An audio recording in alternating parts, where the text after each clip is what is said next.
नव्या सरकारच्या शपथविधीसाठी अवघे 24 तास बाकी असल्याचं पाहायला मिळत आहे आणि मंत्रिमंडळात नेमकी कुणाला संधी मिळणार याची उत्सुकता आता सर्वांनाच लागली आहे। आणि यानंतर थेट जाऊयात पुण्यामध्ये नेमकं काय चित्र आहे, तिथे नेमकी कुणाला संधी मिळू शकते हे जाणून घेऊयात। आमचे प्रतिनिधी ज्ञानेश्वर चौतमल सध्या आपल्यासोबत आहेत। ज्ञानेश्वर, पुण्यामधलं काय सध्याचं चित्र आहे, कोण संभाव्य मंत्री असू शकतात?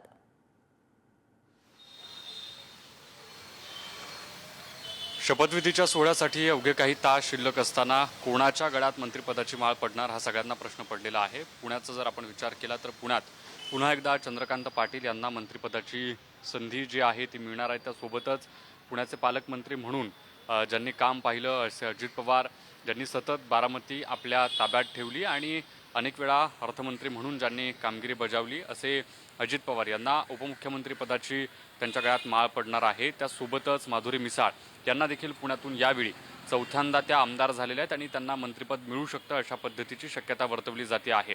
अजित पवारांच्या राष्ट्रवादीचा जर विचार केला तर यामध्ये राज्यमंत्री म्हणून दत्तात्रय भरणे यांना संधी मिळू शकते। त्यासोबतच राहुल कुल यांचंही नाव शर्यतीमध्ये आहे।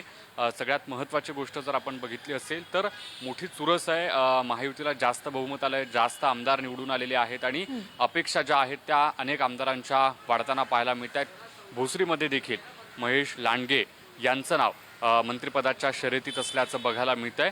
यासोबत आपण जर सोलापूर जिल्ह्याचा पलीकडे विचार केला तर सोलापूर जिल्ह्यातून सचिन कल्याण शेट्टी असतील, त्यासोबतच विजयकुमार देशमुख असतील, यासोबतच सुभाष बापू देशमुख असतील, या आमदारांची मंत्रिमंडळामध्ये वर्णी लागू शकते अशा पद्धतीची चर्चा आहे। बघावं लागणार आहे मंत्रिपदाची माळ उद्या कोणाकोणाच्या गळ्यात पडते।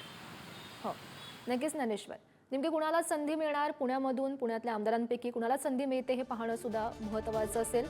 धन्यवाद दिलेल्या सविस्तर माहितीसाठी।